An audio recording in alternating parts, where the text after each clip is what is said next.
FIFA, the most popular football video game in history, has dominated the market for decades. But behind its success lies a story of intense competition, strategic business decision, and a surprising split that could change the future of football gaming forever.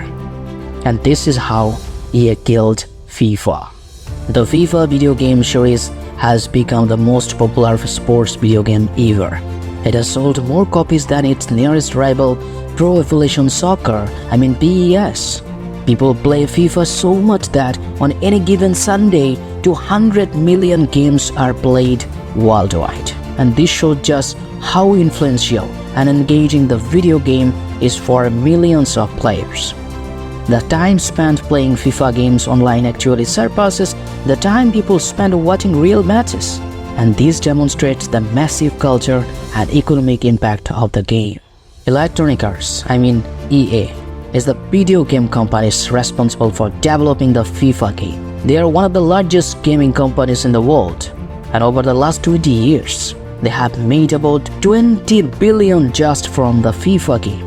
And this highlights how significant the game is to EA's overall success. FIFA, the governing body of football, is one of the most powerful sports organizations in the world.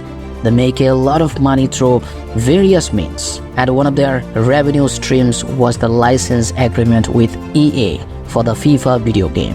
They earned around 150 million per year just by allowing EA to use the FIFA name for the game. After many successful years, EA decided to end the FIFA game series and rebrand. This decision came as a surprise because the FIFA name was so well known and successful. It's like huge brand name suddenly changing. Think of how surprising it would be if the Twitter changed its name to something random. So now question why the split was there. The split happened because FIFA wanted more money from EA. They were asking for double the previous amount in licensing fee. FIFA believed that the FIFA name was so valuable that EA would pay any price to keep it. However, EA didn't want to pay such a high price, especially because they felt limited by FIFA's control over what they could do with the game. FIFA often pushed back against new features EA wanted to introduce because they wanted to protect their brand. Once they decided to part ways, EA gained the freedom to do things they couldn't do before. For example, they quickly signed a partnership with Nike, which they couldn't do previously because FIFA had an exclusive deal with Adidas. This shows that EA saw the split as an opportunity to innovate and explore new possibilities. The FIFA game series began in the early 1990s. Initially, it was going to be called Team USA Soccer, which shows that EA didn't originally plan for it to be a global football game. But they eventually made a licensing deal with FIFA, which allowed them to use the FIFA name, and the game was renamed FIFA International Soccer. The development of the first FIFA game was so tough. The team was small, working long hours with a very tight budget. The game was simple, with 2D graphics, fake player names, and fake stadiums. Despite these limitations, the game became a massive hit, largely because it was so unique at the time and had the official FIFA name, which gave it an air of authenticity. As FIFA became popular, it started to face competition from other football video games, most notably Pro Evolution Soccer. In the early 2000s, there was a fierce competition between FIFA and PS. FIFA was known for its fun and accessible gameplay, while PS was seen as more technical and challenging, appealing to hardcore football fans. Around the mid-2000s, as the graphics technology improved, gamers began to crave more realistic experience. Football fans wanted to play as their favorite real-life players, teams, and in authentic stadiums. EA capitalized on this by securing exclusive licensing deals with major football leagues, clubs, and players. And this meant that while PS offered good gameplay, FIFA had the real teams and players, which became a huge draw for fans. EA's ability to secure licensing deals with football leagues, teams, and players was so crucial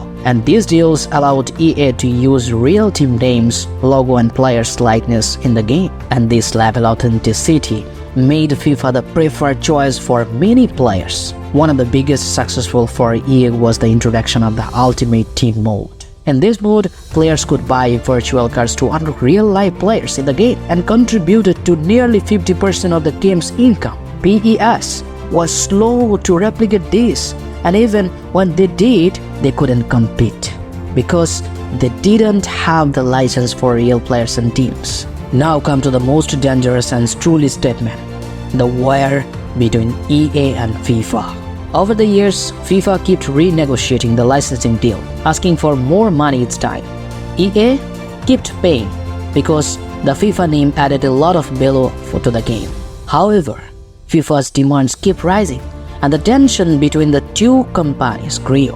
EA wanted to introduce new features and explore new areas like esports and Web3 blockchain technology. But FIFA often blocked these ideas to protect their brand. And eventually, FIFA demanded a huge increase in their fee, which led to the split. EA decided to no longer need the FIFA name and rebranded the game to EA Sports FC.